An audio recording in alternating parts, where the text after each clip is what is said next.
માનવ જીવનની એક અજીબો ગરીબ ઘટનાઓની વાત કરીએ તો જીવન ઘણી વખત માણસ સ્વલક્ષી જીવે અને એ જ જીવનને માણસ જ્યારે પરલક્ષી જીવે ત્યારે એ સ્વલક્ષી અને પરલક્ષી ન બની રહેતા સેવાલક્ષી બની રહે છે. માનવ જીવનમાં પોતાના જીવન થકી અન્યના જીવનમાં શી રીતે પ્રકાશ પાથરી શકાય અથવા તો અન્યના જીવનને કેવી રીતે શણગારી શકાય કે રળિયામણું બનાવી શકાય એ અંગેની જો આપણે વધારે માહિતી મેળવવી હોય અથવા તો જીવનને ક્યાંક ને ક્યાંક વધુ ને વધુ ઊંચાઈએ લઈ જવાનો અને તે પણ અન્યના જીવનને આપણા જીવનમાં અભિગમ કેળવાય ત્યારે આપણે એક એવી સંસ્થાના નેજા હેઠળ આવીએ છીએ જે માનવીય તેમજ જીવનલક્ષી અભિગમોની સંસ્થાઓ બની જાય છે.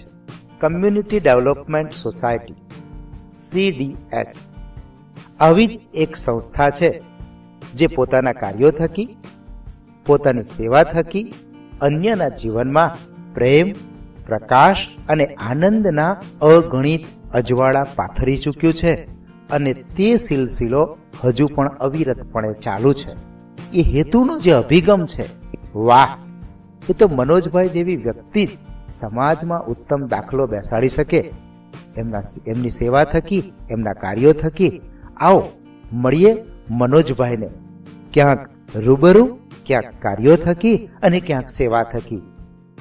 આ મને સંસ્થા ચાલુ કરવાની પ્રેરણા 1993માં મને મળેલી અને સૌથી વધુ મને પ્રેરણા મને આશાદીપ માનવ વિકાસ કેન્દ્રમાં ફાધર ઝેવિયર મંજુરન સાથે કામ કરતા મને પ્રેરણા મળેલી અને 1993ની અંદર મને એવું લાગ્યું કે મારે આવી એક સંસ્થા ચાલુ કરવી જોઈએ કે જ્યાં ગરીબ અને જરૂરિયાતમંદ લોકો માટે એક કામ થાય. અને જ્યારે હું અમેરિકાથી રિટર્ન આવતો હતો ત્યારે મેં જોયું કે ઝૂંપડપટ્ટીમાં એક પિઝાનો ટુકડોના માટે લોકો અંદર લડ્યા અને ત્યારે મેં જોયું કે ઝૂંપડપટ્ટીની અંદર ગરીબોની બહુ ખરાબ પરિસ્થિતિ છે અને ખાવા માટે એકબીજાની સાથે લડ્યા.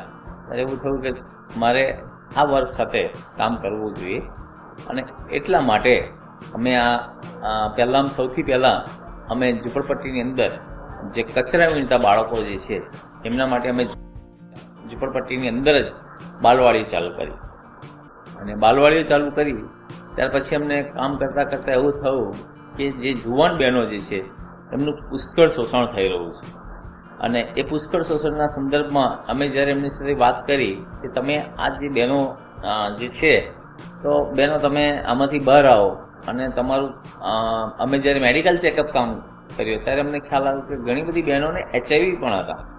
એટલે આ તો બહુ ભયજનક હતું. એટલે અમે ત્યારે એમને કીધું કે આ બહેનો તમે આવું કાર્યમાં ન જાઓ. ત્યારે એમણે કીધું કે જ્યાં અમે કચરા પોતું કરવા જઈએ છીએ જુવાન બહેનો ઘરોમાં ત્યાં અમારું પુષ્કળ શોષણ થાય છે અને અમે જાણીએ છીએ પણ અમે મજબૂર છીએ. જો અમે ગામ છોડી દઈએ છીએ તો અમને ભૂખમરામાં મરી જઈએ પણ જો અમે આ વસ્તુ ચાલુ રાખીએ તો અમે રોગમાં સપડાય. એટલે જાગૃતિ અમને ખબર છે પણ અમારી જોડે બીજો કોઈ ઓપ્શન નથી અને એટલા માટે અમે પછી વિચાર્યું કે ઓકે આવી જે ઓછું ભણેલી છે કે થોડું બી નથી ભણી એવા લોકો માટે અમે સીવણ ક્લાસ ચાલુ કરીએ કે જેથી બહેનો સીવણ કરીને પોતાના પગ પર થાય ને સ્વમાનભેર જીવે અને આવા વ્યવસાયમાંથી થોડી બહાર આવે.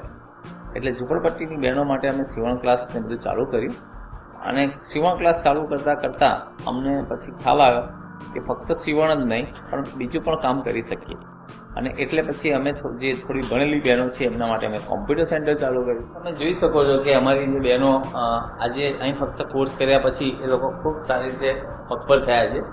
તમે જ્યોતિને જોઈ શકો છો.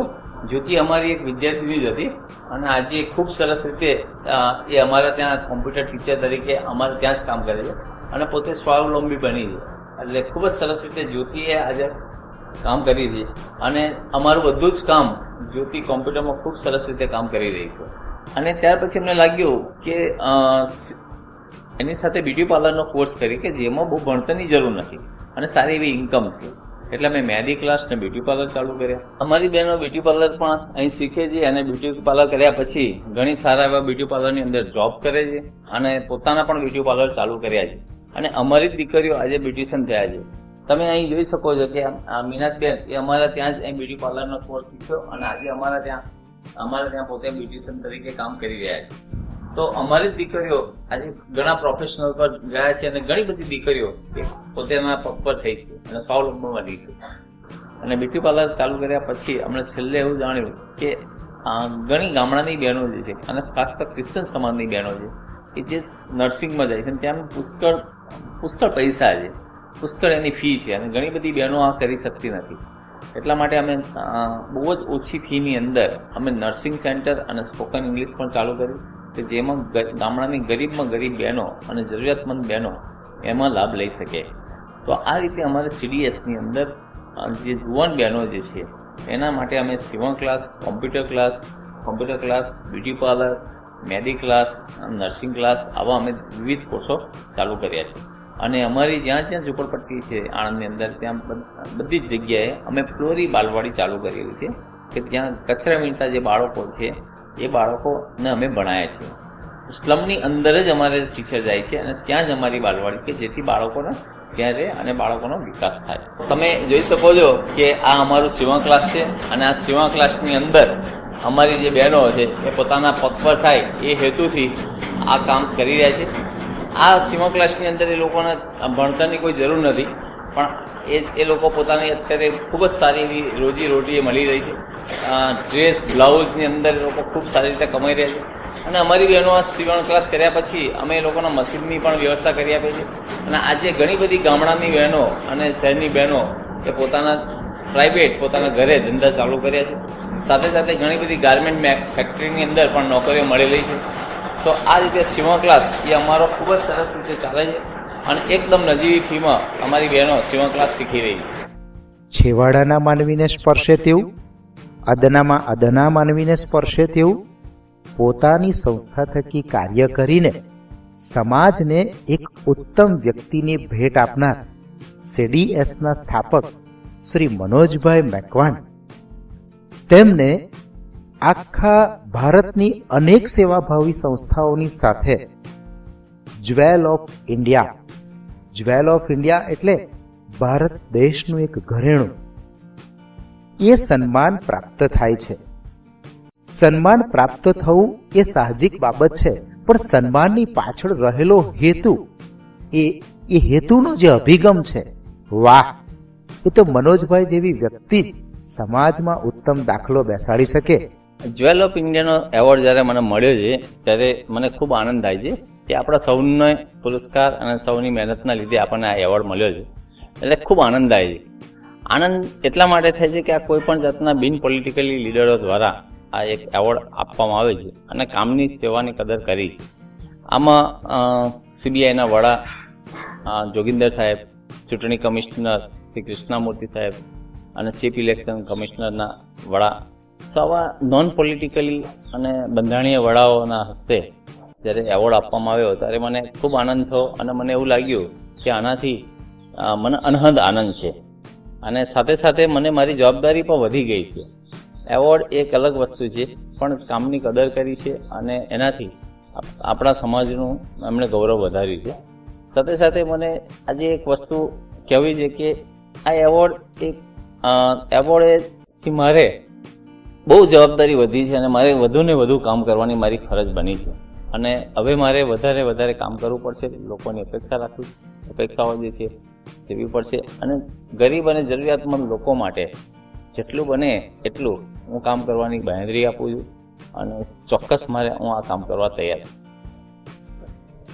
આ CDSના જે વિકાસ માટે જે સૌથી પહેલાં અમારા જે સ્વર્ગસ્થ રેગીનાબેન છે આજે આપણી સાથે નથી, એમનો ખૂબ સિંહ ફાળો હતો.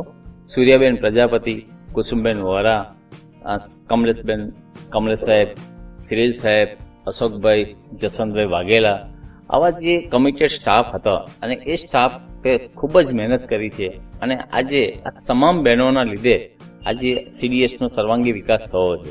એ બદલ હું આજે એ લોકોને ખાસ આભારી માનું છું અને ખાસ મારો સ્ટાફ, CDSનો સ્ટાફ પરિવાર મિત્રો જે છે એ લોકો સતત કામ કરે છે અને ભાવના સાથે કામ કરે છે. અને આ ભાવનાના લીધે આજે CDSને આ લેવલે પહોંચવાનું મળ્યું છે. એ બદલ એમનો ખૂબ ખૂબ અંતઃકરણ આભાર માનું છું. વાલા સ્વજનો, જોયું ને, આ છે મનોજભાઈ મેકવાન.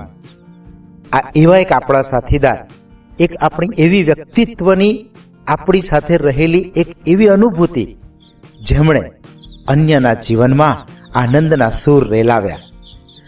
આપણે સૌ સાથે મળીને આ અભિવાદનના સહભાગી છીએ. એ આપણું, આપણા સમાજનું અને આપણી સાથે રહેલા અન્ય સમાજો વિશે પણ એક ગૌરવની બાબત છે. આવો આપણે સૌ એમને નવાજીએ, એમને સન્માનીએ અને સમાજના આ સોનેરી પુષ્પને વધુને વધુ સિંચન પ્રાપ્ત થાય એ માટેના સહર્ષ પ્રયત્નો આદરીએ. વેલકમ.